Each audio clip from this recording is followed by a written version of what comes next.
The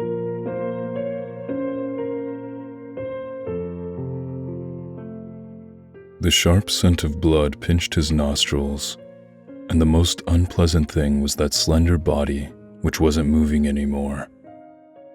Her last breath has already dissolved in the air several minutes ago, while that thick red color slowly spread on the floor. It has all happened so quickly. She's tried to lie, to make a foul of him, and when things got worse in a little argument, a tug on her arm has changed the course of their lives.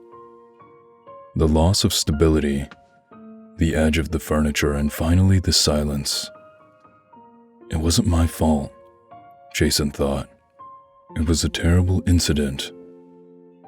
He was standing on foot in front of that little girl's corpse, breathless, and the only witnesses of the incident were the puppets he built that surrounded them. In the shop, there were only him and the corpse. When Jason's blood started to circulate again, he understood that he should find a solution and couldn't stand still there without doing anything.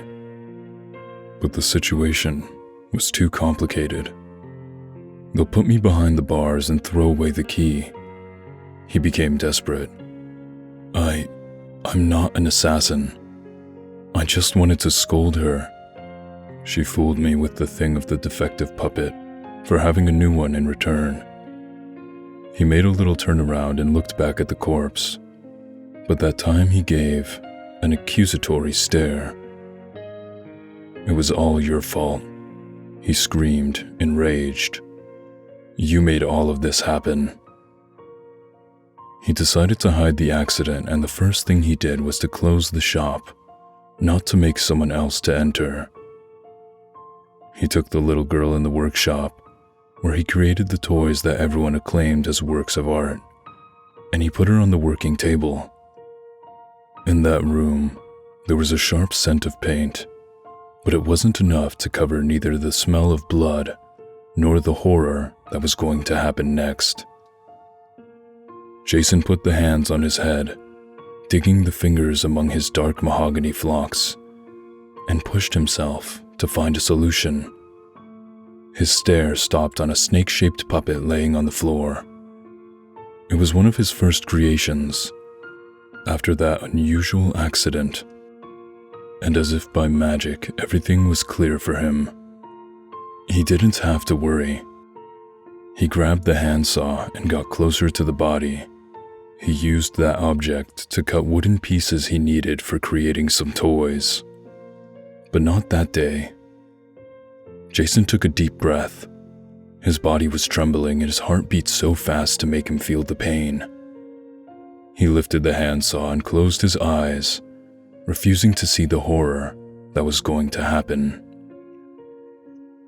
4 hours later, the purple snake was still laying down on the floor, but he got more inflated.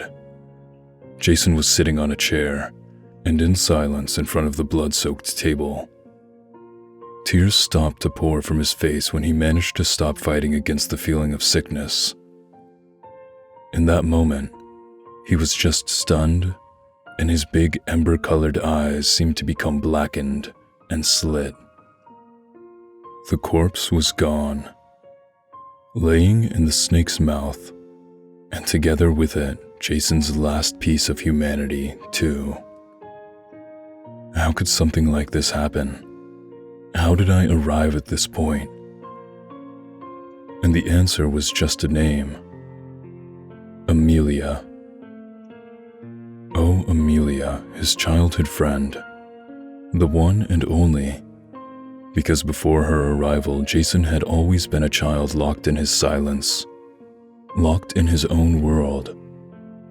His parents were strict but wanted to see him studying all day, and in the house where he lived, toys were forbidden. Mom and Dad weren't bad people. He knew they loved him, but they weren't able to show their affection.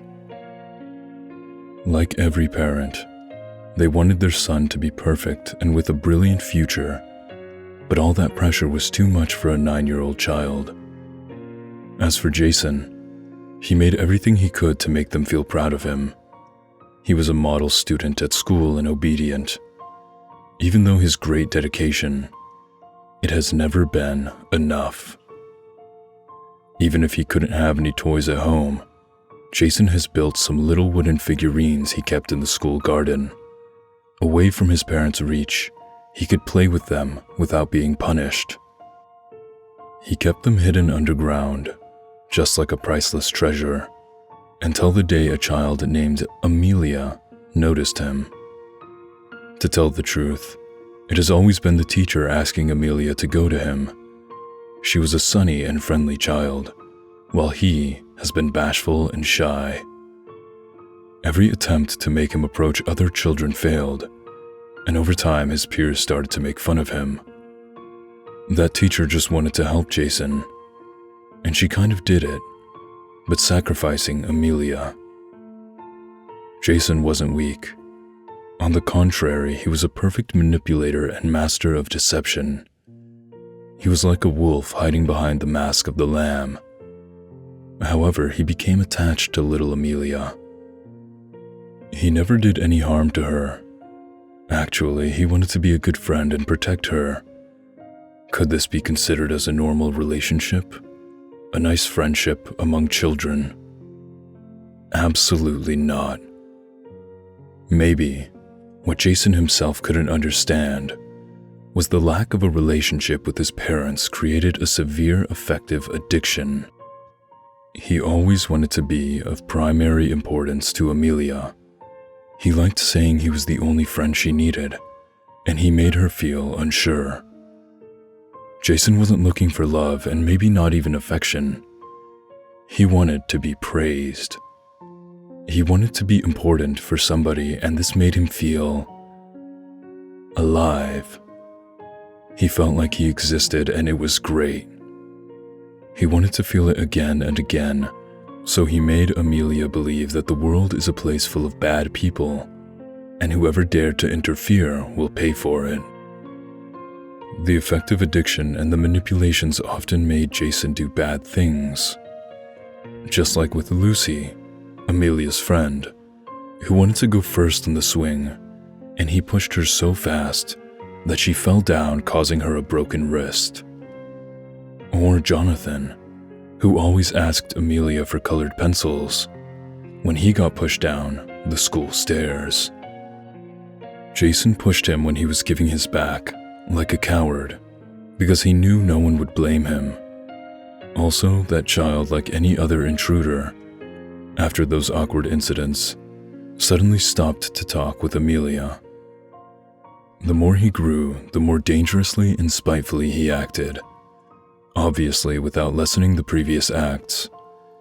In the meantime, the poor and naive Amelia, stunned by Jason's kindness and his words, seemed to be careless about those awkward incidents happening around the two of them. Or maybe, in other words, she didn't want to see it. Once grown up, Jason has decided to open a toy shop, and his parents kicked him out of the house due to that decision. What disappointment. After years of hard work, in the end, their son has chosen such a stupid and disgraceful job. In contrast to what they imagined, Jason was happy and became a talented toy maker. He didn't lack fantasy. People of every age bought his creations, and, moreover, he had his faithful friend by his side. It would have been wonderful if the story had ended here, but the perfect world Jason built didn't last any longer. Like every evening, Amelia visited her friend when the shop closed to keep company with him. Jason had to settle the chaos done by those stupid children, so he took off his beige vest to feel more comfortable and pulled up the sleeves of his white shirt. Amelia looked around and gave a nostalgic smile. Think about it, Jason. You started from a wooden figurine to the point to be able to do all of this. You are happy, aren't you? I might say yes, even though I start hating children, he replied. They ruin everything they touch. Get used to it. They are your most faithful customers." She made fun of him, while the guy scoffed. "I know it's awkward. A toymaker who hates children." Amelia didn't answer, but from her little amused smile, it wasn't difficult to say she agreed with him. "I decided to become a toymaker because I liked shaping my fantasy. Because you were the first one telling me that. You were good at creating wooden figurines, so I suggested you to become a toymaker or something like that. I'm glad you listened to me." "Good friends do this," the toymaker replied. "And for becoming it, at times you must do some things." Amelia looked puzzled at her friend. "What do you mean?" Jason shrugged it off and looked at her smiling. "Do you remember the pink letter?" Oh, of course Amelia remembered it. It was one of the most unpleasant days of her life. When she was 15, Amelia fell in love with a boy from the class next to hers. She didn't have the courage to confess her feelings, and obviously, Jason scared her as usual. "If people find out your weaknesses, it's the end. I don't think it's a good idea," he said, but Amelia's friend disagreed with it. She encouraged Amelia and suggested her what to write in the letter. Then she would have delivered it. But something went wrong. The letter disappeared from Amelia's backpack and was attached on the backboard in the class of the boy she liked. He saw the letter getting passed hand by hand by the boys, reading it with scornful tone, her confession. He heard the laughter, the not-so-funny jokes, but the name in the signature they were screaming wasn't hers. It was the one of her friend who encouraged her. They made fun of her the entire school year, and in the end she decided to change schools. Amelia has never seen her again. She thought she acted like a coward doing that, and yet Jason did it. "How could you do that to me? Why?" Her voice came out with effort. "I protected you, like I've always done." In Jason's face there wasn't a little trace of repentance. "This doesn't mean protecting someone." Amelia was angry, but what really got on her nerves was her friend's shallow attitude. "I won't forgive you for that, Jason." She quickly left the shop and slammed the door with all of her strength. Jason followed her, but he didn't make another footstep over the main entrance. "Perhaps are you angry?" Obviously, his friend didn't reply and went straight back at home. She was so angry that whoever's got in her sight, she would have stepped on them like a brakeless train. However, once she's gotten home, she closed in her own room and soundly started to cry.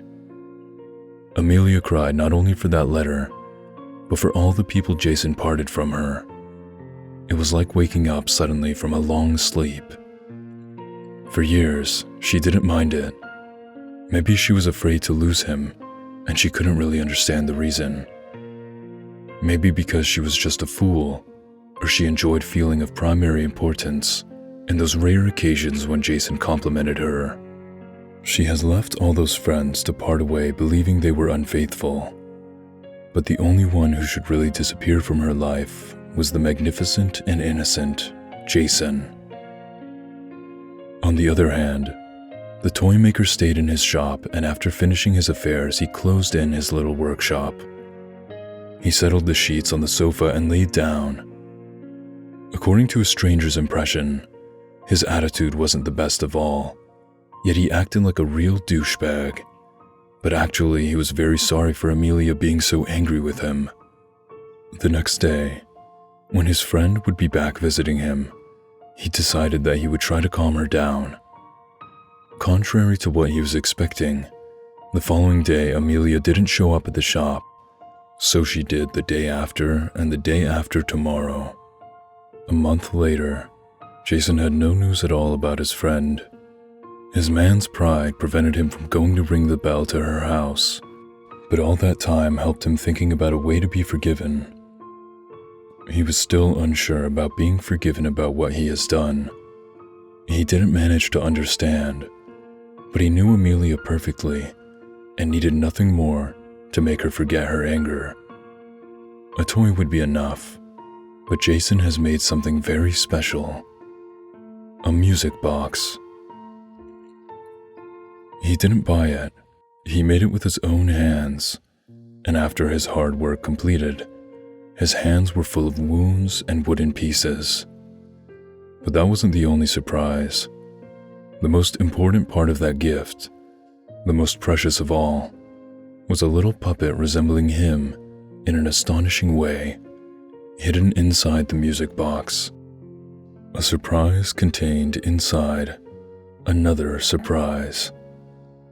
The puppet was as big as the palm of a hand, dressed just like Jason. It had the same hair color and 2 black buttons used as eyes. It's not as handsome as the original, but she's going to like it. His hope was stored inside that puppet, but also the deep fear and anguish always obsessing Jason. He just wanted someone in his life to appreciate him and who didn't need nothing else than his company. He wanted to be looked up to, someone who mattered, because it was so beautiful feeling somebody needed his help. Like in the earlier discussion, when Jason felt like to exist and not to be like an object. That puppet should have been a sort of lucky charm for him, but after what he created for her, everything started to go wrong. For Jason, this was just the beginning.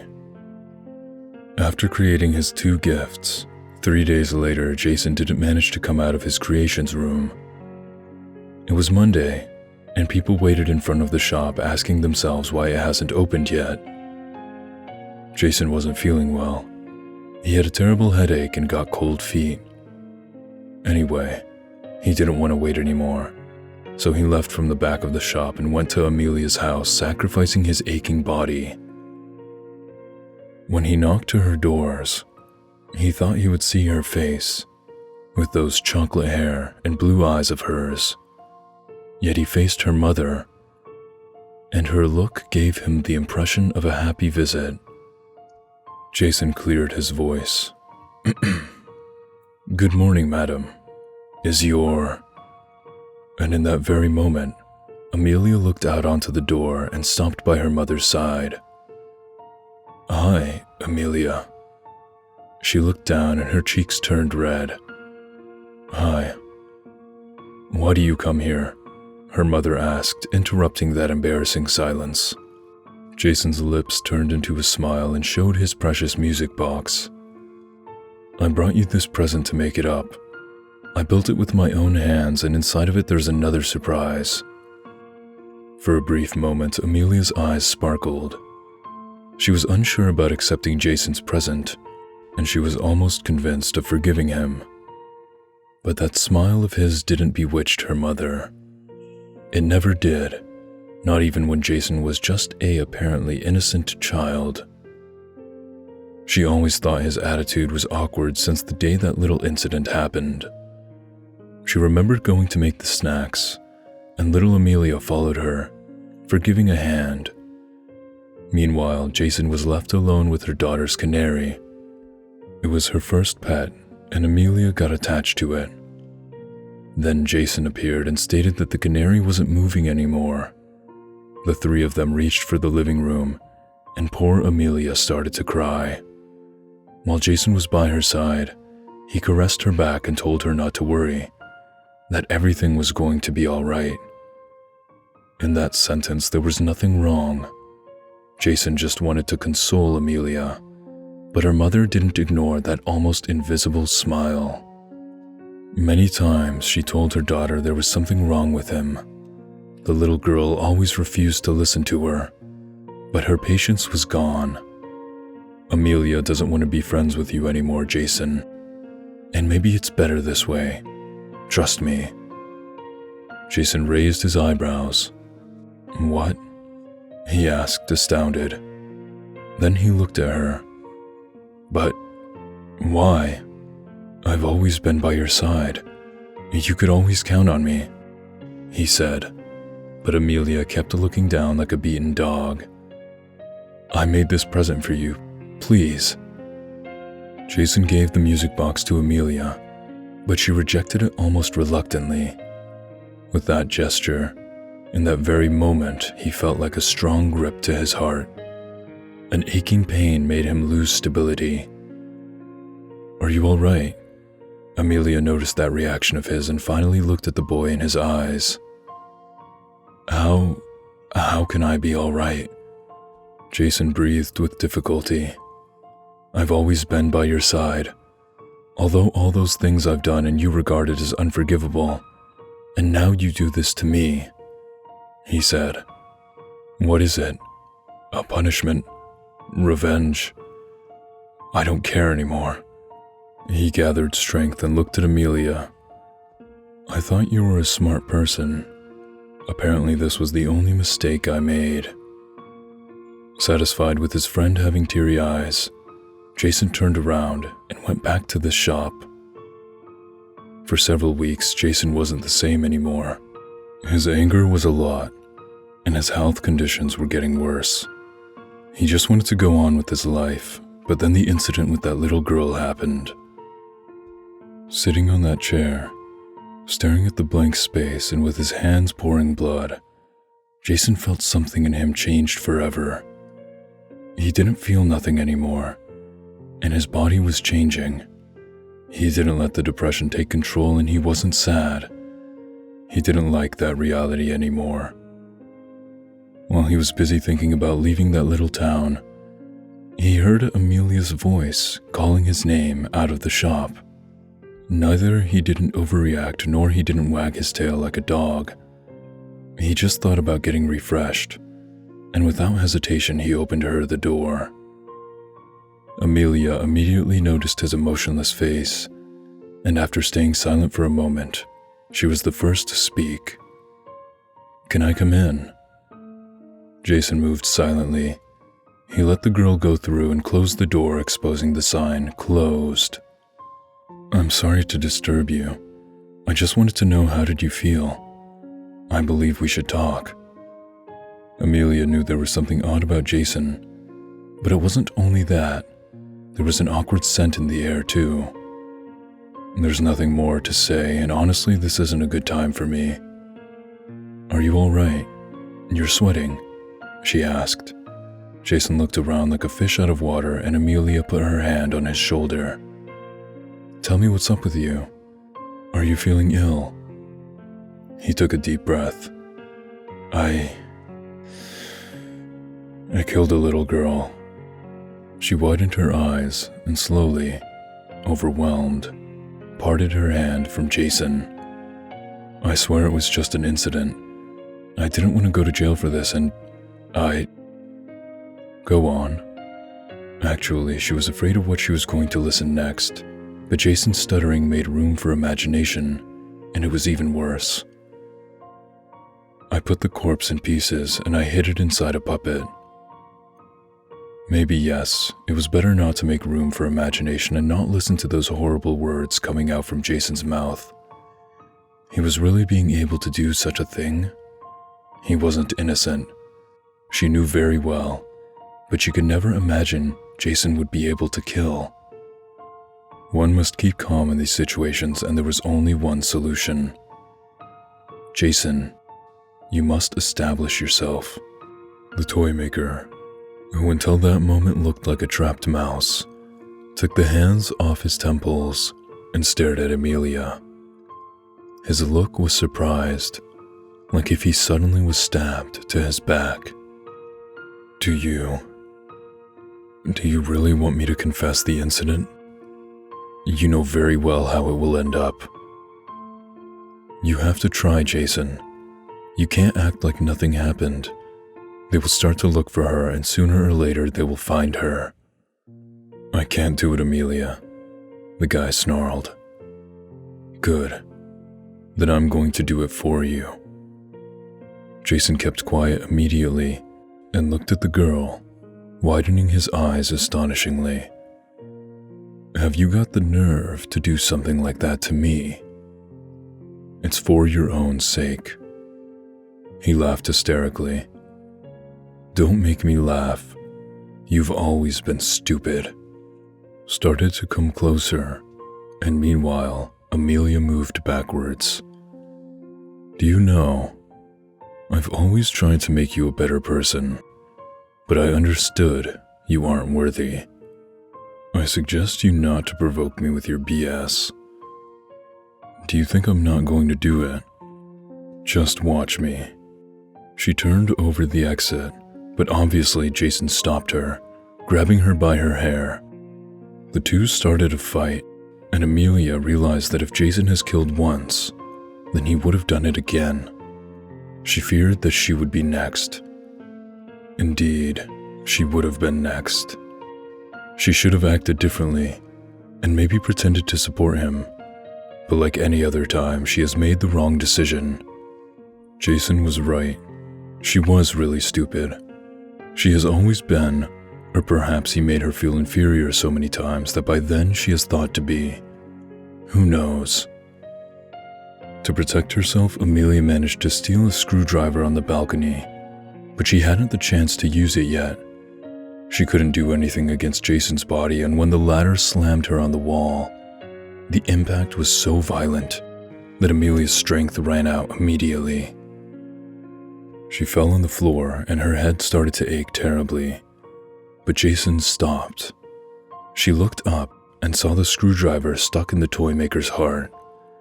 He was standing still and looking overwhelmed at the object stuck, while the blood stain was getting bigger on his vest. You damn. He grabbed the screwdriver and removed it, throwing violently on the floor, then came together and dried the sweat from his forehead. It's not very nice of you, Amelia. Then he came closer to her and kicked her face. The impact stunned her, but not enough to make her faint, and she stood, reclined. I'm sorry it all ended like this, my dear Amelia. Then he chuckled. No, just kidding. To be honest, I don't care. The girl's sight was slightly blurred, but the object the Toymaker was holding was easily unmistakable. A handsaw. It has come for her time to die. She knew, and her eyes started to shed tears. Would she suffer a lot? How long would it take her to die?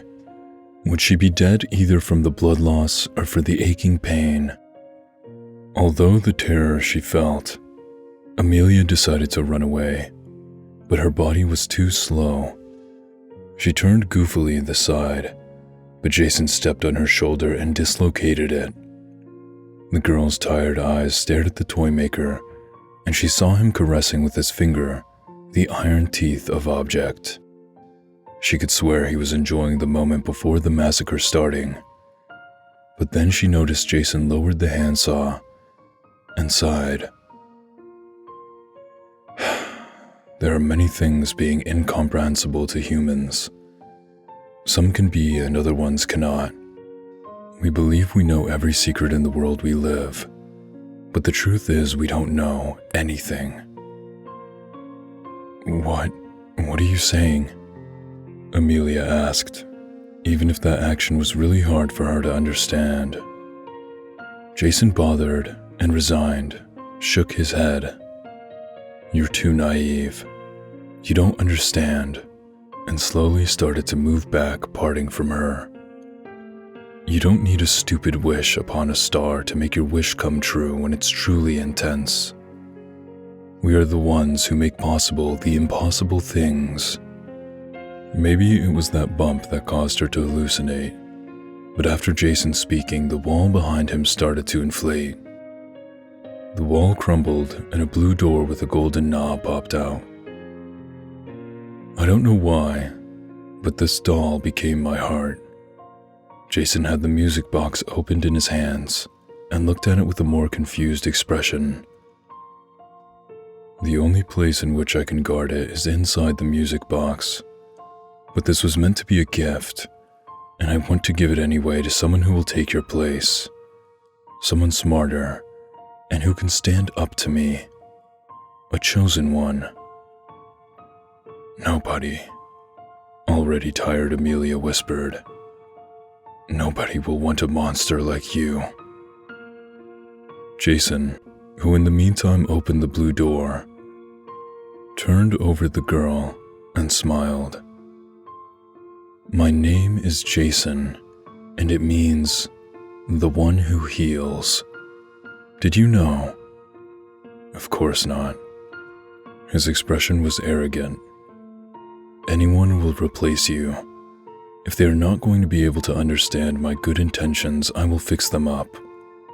After all, a broken toy can always be fixed up too. What? You're crazy. People aren't like your stupid puppets, Amelia shouted. Where will you go? You aren't going to run away. I'm not running away, idiot. But don't worry, I'll be back. Amelia's body trembled, staring at that fake smile, and she felt powerless when she saw him disappear behind the door. The wood crumpled on itself. The chips turned into small pieces on the floor, and the wall was intact again like nothing has never been there. Amelia spent the rest of her life believing Jason would have been back at any moment to hurt her. But the truth is, Jason decided to spare her life. She didn't even realize how lucky she has been, because no one else after her would have seen his mercy. Like those wax dolls of every age, which always started to fill more and more in the terrible games room. And those puppets, which were able to come to life, the only silent witnesses in the splendid, yet horrible world of Jason the Toymaker.